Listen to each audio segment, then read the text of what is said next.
All right, let's talk about one of history's most fascinating and, honestly, tragic figures. We're going to dive into the story of a military genius whose name is famous for just one thing: a failure. And not just any failure, but a blunder so huge it basically cost his side an entire war. This is the story of Ma Su. And that's really the question at the heart of it all, isn't it? We all know brilliant people, right? But what happens when all that brilliance, all that theory, all that confidence just smashes headfirst into cold, hard reality? Well, Mansu's life is that cautionary tale. So let's break this down. On one hand, you've got a guy so smart he could talk strategy for hours with the legendary Chancellor Zhuge Liang himself, a real intellectual powerhouse. But on the other hand, you have a commander whose one decision led to an absolute historic military disaster. How can one person be both of those things? To really get to the bottom of his failure, you have to understand the man, and he was a complicated one. He was the brilliant, yet deeply, deeply flawed protege of one of the greatest minds of that era. You can really see the two sides of him here. I mean, the guy was undeniably a genius, a gifted speaker, and Zhuge Liang's chosen successor, at least intellectually. But, and this is a huge but, all that brilliance came with a fatal dose of arrogance. He just wouldn't listen to practical advice because he truly believed his words and theories were more important than actual on-the-ground experience. And one very important person saw right through him. And this is where the story gets absolutely chilling. The founding emperor, Liu Bei, a man famous for being an incredible judge of character, saw the danger in Ma Su plain as day. Literally, with his dying breath, he warned his most trusted advisor, Zhuge Liang, don't give this guy any real power. It's one of the most eerily accurate predictions in all of history, and it was a warning that Zhuge Liang would tragically ignore. So you have to wonder, why would Zhuge Liang ignore such a direct, dire warning? Well, it's because before the big failure, Ma Su had a moment of pure, unadulterated genius that completely changed the strategic map for the entire kingdom. Okay, so here's the situation. The southern border of their kingdom, Shuhan, was in constant chaos. The tribes there just kept rebelling. Now, the standard military playbook was simple: invade, crush them, and wait for them to rebel again.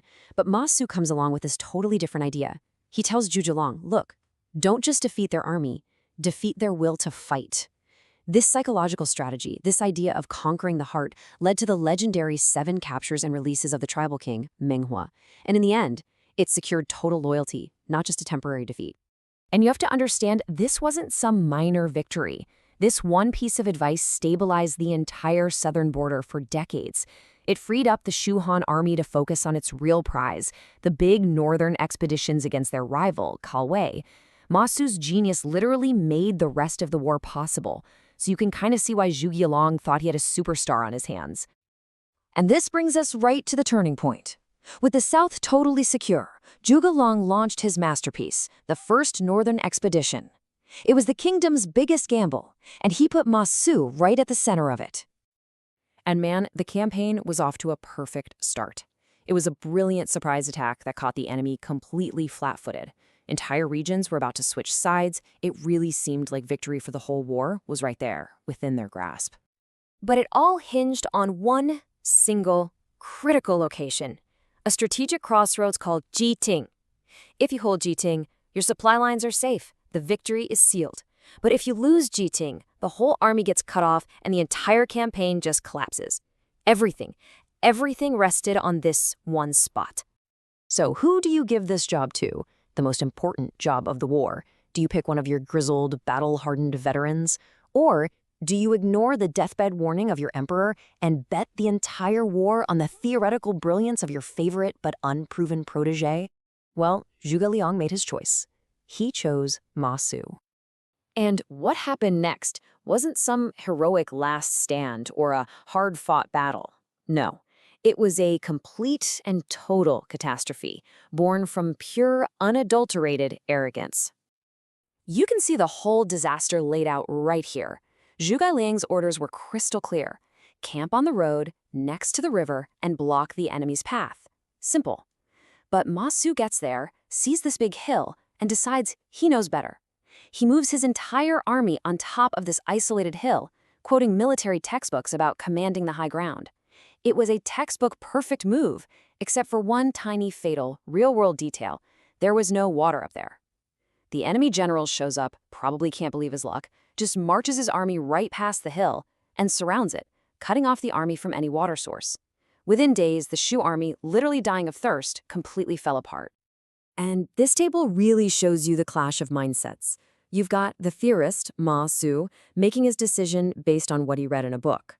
Then you have his subordinate, the veteran Wang Ping, literally begging him to follow orders and think practically about, water. And then you have the enemy veteran, Zheng He, who takes one look at the situation and immediately knows exactly how to punish the rookie mistake. It's the ultimate example of book smarts versus street smarts. The fallout was immediate and total. Losing that one position meant the entire army was exposed. Zhuge Liang had no choice but to order a full retreat, giving up all the ground they had just gained. Shu Han's best, and maybe its only, chance to win the Three Kingdoms War just vanished, right there on that waterless hill. So after the military disaster, a personal and political tragedy began to unfold. And it forced a terrible, terrible choice upon a heartbroken leader. And, to make the story even more tragic, we're not even 100% sure how Ma Su died. The popular story, the one from the famous novel, is a noble one. Zhuge Liang weeps, but executes his favorite student to uphold military law. But then there's a more damaging historical account that says Ma Su actually tried to desert his post and was captured. And the official record? It's frustratingly vague. It just says he died in prison. The truth is probably somewhere in the middle. But no matter how it happened, the event gave us this famous saying, to execute Ma Su with tears.